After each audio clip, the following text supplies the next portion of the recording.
Bom, pessoal, vamos então na segunda aula. A gente vai falar nesse momento sobre manejo nutricional de milho, safrinha, com foco no cerrado. E aí eu gosto de colocar essa lâmina já do início, para a gente recordar o seguinte, né? Que eu tenho um comparativo de área cultivada de milho safra versus o cultivo de milho safrinha. Então percebam que ao longo dos anos, a área de cultivo de milho safra, isso a nível nacional, a nível Brasil, tem diminuído ao longo do tempo. Enquanto que a área de milho safrinha tem aumentado todo ano, tá? E a safra de 2011 e 2012, ela foi um marco histórico a nível nacional. Histórico porque, nesse momento, a área cultivada de milho safrinha passou a ser maior do que a área cultivada com milho safra em nosso país, tá? E dentro desse cenário, Mato Grosso, ele é o responsável por quase 50% de todo o milho safrinha que é produzido a nível nacional. Nós também tivemos um marco histórico na produção de milho em 2022, a safra 2021/2022, em que, pela primeira vez, a produção de milho foi maior do que a produção de soja no estado, tá? E a previsão de fechamento para a safra 2022/23 é que nós colhamos 52 toneladas de milho safrinha e 45 de soja. Então, esse é um marco muito importante para o estado do Mato Grosso, que é o celeiro de produção, tanto de soja quanto de milho a nível nacional. Agora, para a gente aumentar a produção, nós temos 3 caminhos básicos a serem seguidos. Primeiro nós conseguimos aumentar a produção aumentando a área de cultivo, tá? Essa é uma possibilidade. Depois, nós temos a questão de aumento da produtividade. Se eu aumentar a produtividade por unidade de área, a gente tem uma grande tendência de aumentar também a produção. E também, por último, outra ferramenta que a gente consegue aumentar a produção é intensificando ainda mais o sistema de produção. E aqui é importante dizer que intensificação é diferente de diversificação, tá? Intensificação é a gente produzir o máximo num curto período de tempo, soja, milho, soja, algodão, e a diversificação vai envolver a inserção de culturas de cobertura dentro de um esquema inteligente, planejado de rotação. Então, acaba sendo diferente de uma intensificação do meu sistema. E dentro de produtividade entra quem? A parte de manejo. Então, aqui nós vamos focar em manejo nutricional, que é uma possibilidade que nós temos de aumento de produtividade, tá? A área cultivada, ela vai se caminhando para um cessamento, daqui a pouco a gente vai acabando diminuindo a possibilidade de aumento, assim como a intensidade de cultivo. Então, a maior atuação nesse tripé é em cima da produtividade, tá? E nesse contexto a gente vai falar de manejo nutricional. Mas antes disso, falar que a produtividade do milho é definida por quem? Por manejo, pelo ambiente e pela genética. E no caso do milho, ela é definida por quem? 85% da produtividade é definida por grãos por unidade de área. E apenas 15% é definida pela massa do peso, a massa individual do grão. Então, tomar muito cuidado, às vezes a gente quer aplicar diversos produtos, né, que vão aumentar o peso da massa, né, aliás, aumentar a massa do meu grão, mas eu estou pouco preocupado em cuidar a quantidade de espigas por hectare, né, grão por unidade de área, grão por hectare. Isso que é o mais importante do que qualquer outro manejo, tá? Então, eu estou falando de quem? De plantabilidade. Então, percebam aqui do lado esquerdo, ó, nós temos um plantio do milho que não ficou muito bom, tá? Percebam algumas falhas, ó. E uma única falha, uma única planta que não está aqui presente, ela pode me dar em torno de 9 sacas por hectare a menos, tá? Então, vai me roubando produtividade. Desse lado aqui, eu tenho um estabelecimento mais uniforme, mais adequado, como pede o figurino, vamos dizer assim, né? Então, tomar muito cuidado, porque o milho, ele tem essa limitação, né? Se eu tenho também, eu posso ter, às vezes eu não tenho tantas falhas, mas eu posso ter plantas dominadas, né? Por algum motivo, né? Profundidade de semeadura não ficou uniforme, então ela vai emergir depois, ela acaba tendo uma chance de ser dominada maior do que as demais.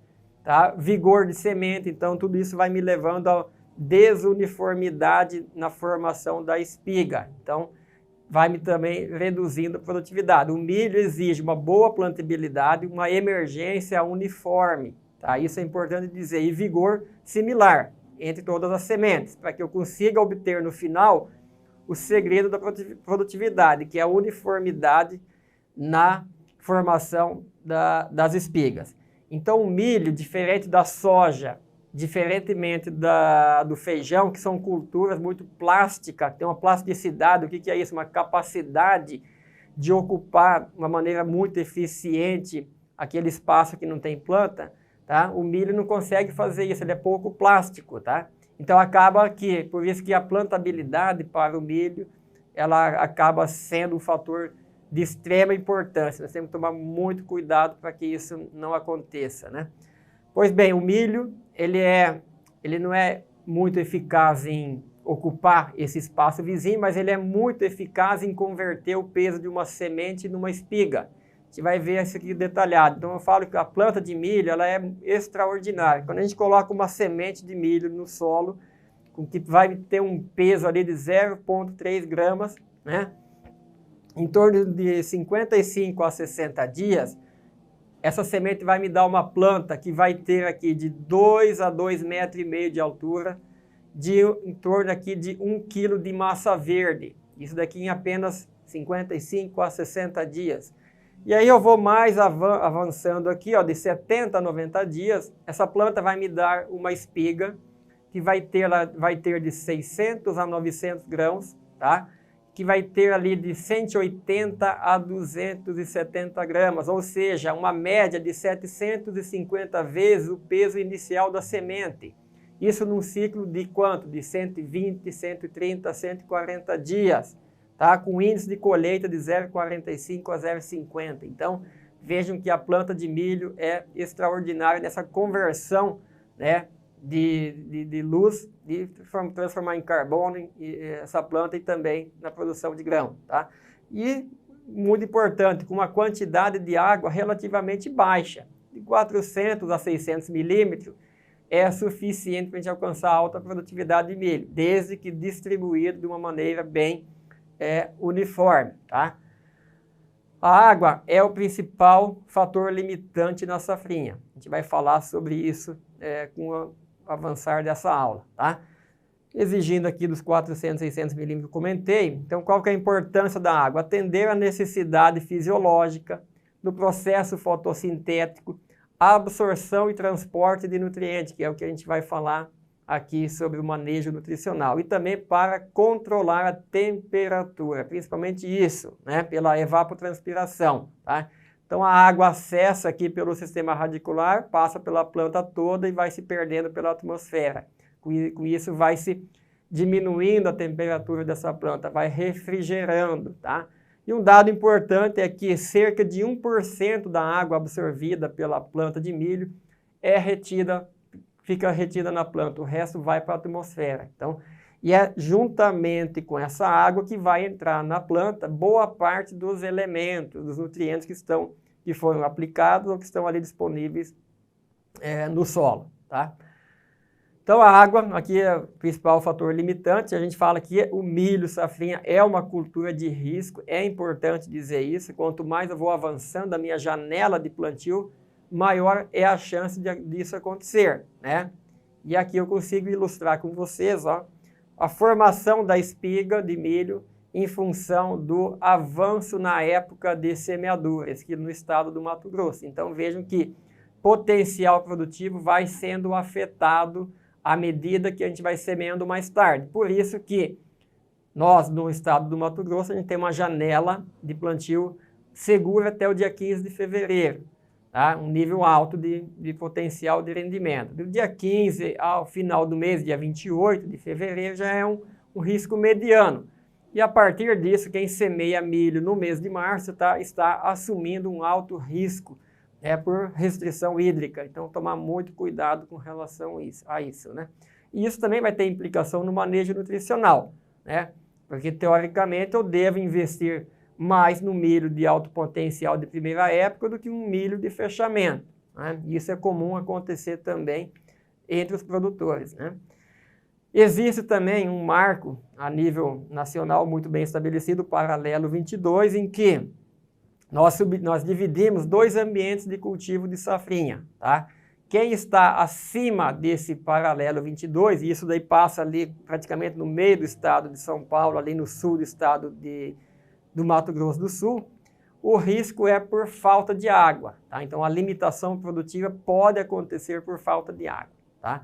E quem está abaixo desse Paralelo 22, o fator que nos preocupa é a geada, ou seja, as baixas temperaturas, né? Então são 2 ambientes totalmente distintos em termos de que possa levar à limitação produtiva desse milho, né?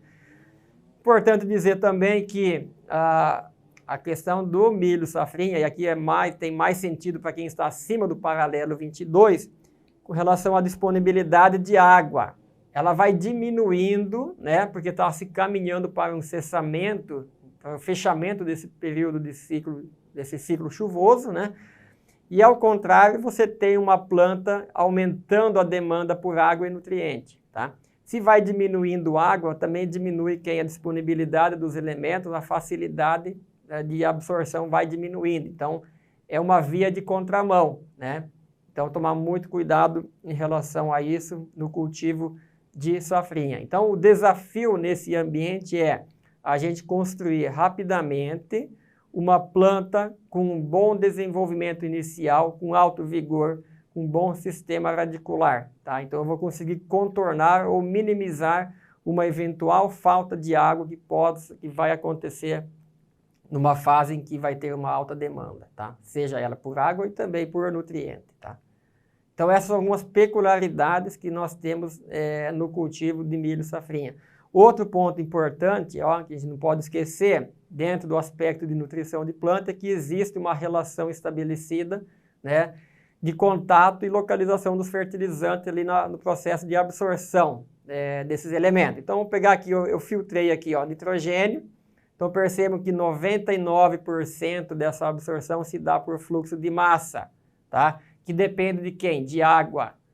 O potássio, ó, 25% fluxo de massa, mas boa parte de difusão. Ambos necessitam de quê? Umidade no solo também. E eu coloquei aqui o enxofre. Por que eu coloquei N, K e S? Por quê? São os nutrientes mais aplicados no milho safrinha.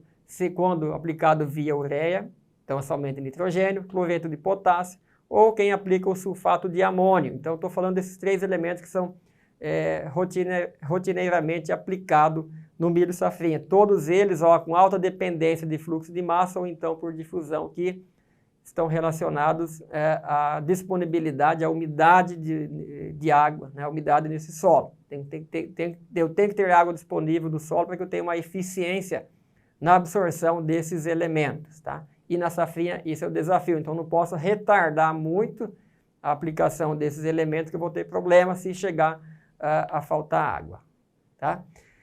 Dentro do conceito de adubação, como que a gente faz ela, né? Então, nós temos aqui como que a gente vai definir a quantidade, né? A quantidade ela é definida por essa equação lá, né? Então, nós temos aqui o que o solo vai conseguir nos ofertar, né?